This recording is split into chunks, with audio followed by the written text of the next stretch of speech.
You know, getting a fresh dinner on the table every single day is a lot of work, and sometimes it just doesn't happen. I really don't like feeding my family the unhealthy fast foods, and it's really expensive to pay for the healthier versions of convenience foods. But what I really like to do is keep a batch of my 5-minute bread dough on hand so that I can kickstart a lot of meals really quickly. So I wanted to show you 5 different things that I make with my 5-minute bread dough.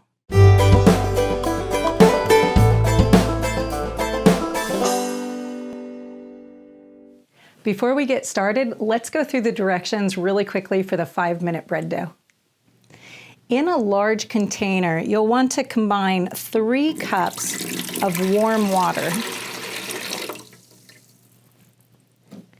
2 tablespoons of active dry yeast,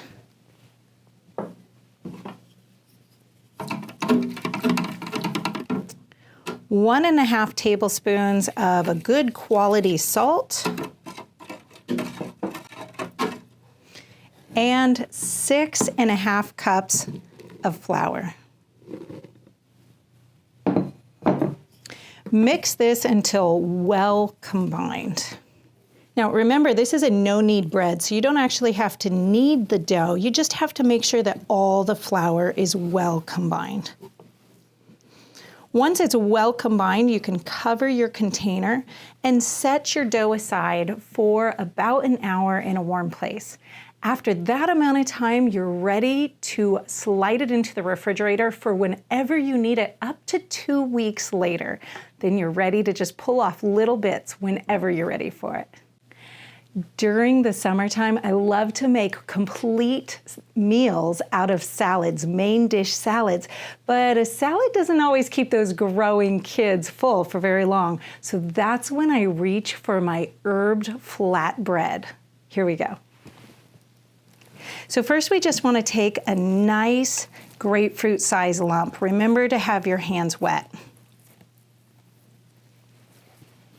And I'm just going to stretch this out into a pan. Now this pan has a sill pat on it, but you could use a greased cookie sheet also. Okay, make sure you put some finger divots in there that you're going to leave in to the very end. Now I'm going to drizzle it lightly with a little bit of olive oil. Brush that around. And then sprinkle with some Italian seasoning and some flake salt or some pretzel salt. Now I'm not going to let this rise at all. I'm going to stick it right into the oven until it's done and golden brown. Oh, look at how great that looks, and it only took a few minutes. Now I'm just going to slice this up and be ready to serve it on the side of those salads. Look at that, you guys. Whenever we have company showing up really quickly, unexpectedly, I love to whip up a batch of these garlic Parmesan bread rolls. They're so easy. First, we're gonna start by taking a pot and about 1/4 cup of butter and about 2 tablespoons of garlic powder. We're gonna go ahead and melt the butter and mix them together. All right, now get your hands wet and pull out a nice sized chunk of the dough, as much dough as you want for the amount of company, the amount of eaters that you have. Now we're gonna wanna put this down on a floured board. And it's probably best to go ahead and just cut it into nice, small but equal portions. You can just eyeball it. Now just roll it out into nice little fat locks. And coat them liberally with the melted butter and garlic mixture. There should be some left because we're gonna brush this on again after it comes out of the oven. Now take some Parmesan cheese and just sprinkle it right over the top. And if you want a little sprinkling of a sea salt is going to make this just right. Now slide it into the oven right away. Don't even let it rise. And it's going to have to bake for about 7 to 10 minutes, but take it out before they're too brown. Oh, wow. These only had to cook for about 12 minutes, and look at how amazing they look. Nobody is going to complain when I set these things down in front of them with that little bit of marinara sauce. Oh, they're so good, and they're so easy. But once I get them over here, I am going to brush them one more time.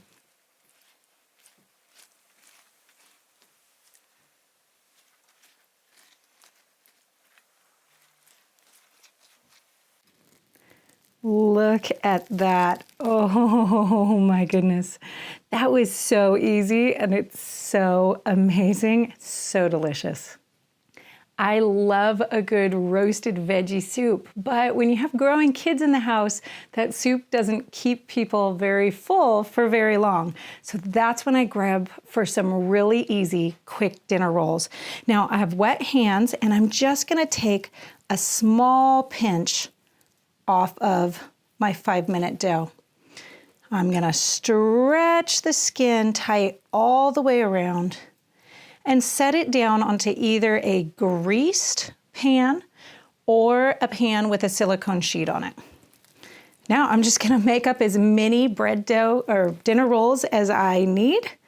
And there you have the easiest dinner rolls. I'm just gonna let these rise for about 10 minutes, and then I'm gonna pop them into the 350-degree oven just until they're starting to get a little golden brown. On weekend mornings, I love to feed my family a special treat, but I don't usually have time to pre-prepare it, and that's where these really quick and amazing jam rolls come into play. So with wet hands, I'm just gonna take a grapefruit-sized portion of my dough. And I'm gonna put it onto a generously floured board. Now I'm gonna flour my rolling pin and just roll it out a little bit. Now this dough is pretty springy, so it's not going to stay or it's not gonna get really thin. But just do the best you can.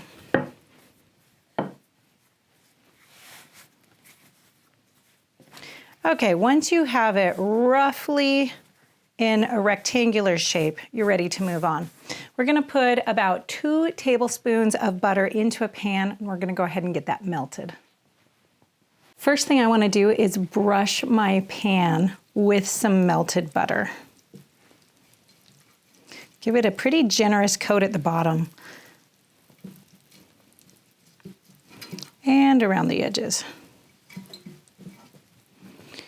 Okay, use the remaining melted butter to brush onto the bread dough. If you have any butter remaining, pour it to the bottom of your pan, because remember, that's gonna be the bottom of your jam rolls. It'll make it really good. Okay, now we're just gonna take a couple of spoonfuls of whatever jam you prefer. Now this is our homemade raspberry jam from the raspberries we grow here. And we're just gonna lay those out right onto your rectangular dough. And just spread it around a little bit. This is kind of like a cinnamon roll, but with jam instead. It's really good.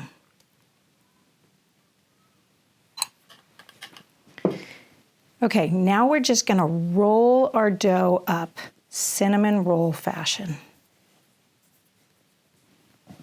And pinch it down at the top. It's okay if jam's coming out all over the place. It's just gonna make it that much better. Okay, cut them into nice, even, fat slices. And arrange, sitting bottom side up, into your pan.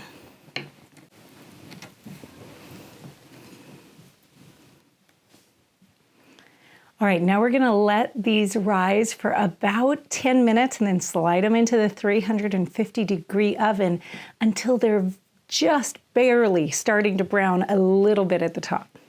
All right, these are ready. They look so good. If you wanted to, you could mix a little bit of melted butter with another spoonful or two of jam and brush them over the top, but these are gonna be just right, just the way they are. Whenever we're having any sort of hearty stew or even a really hearty pasta, this is the go-to bread. We're gonna make a rosemary sun-dried tomato artisanal mini loaf. This is such an easy thing to do. Now with wet hands, we wanna go ahead and take out a grapefruit-sized chunk. Now I'm gonna set that down onto a floured board, and I just wanna spread it out a little bit. I've got about a tablespoon of sun-dried tomatoes I'm gonna drop into here, and about a tablespoon of a coarsely chopped fresh rosemary. You could use dry, you could use all different combinations in this. Now we're gonna roll this up, and then we're gonna make it into a nice round ball. So all of those things are tucked right into the middle. Now I'm gonna flour the outside and drop this into my pre-floured banneton basket. I'm gonna set it in a warm place to rise for about 20 minutes. All right, the dough's been rising for about 20 minutes and we're ready to flip it into a preheated cast iron pan. Now this is a small loaf, so we're using a small pan, but you need to make sure it's oven safe and has a lid that is also oven safe.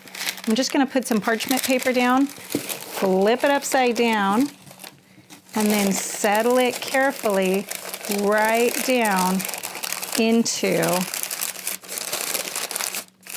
that little pan.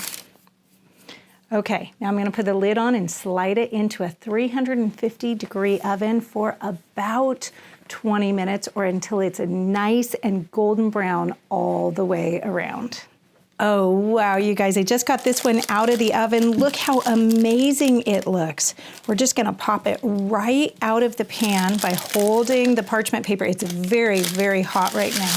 And usually I would let it cool down for just a minute, but I wanna slice it for you and show you what it looks like on the inside. We'll see what I can do. Look at that. You guys, using the 5-minute bread dough makes things go so much faster and you can make amazing things. Check out this video on my 5-minute bread.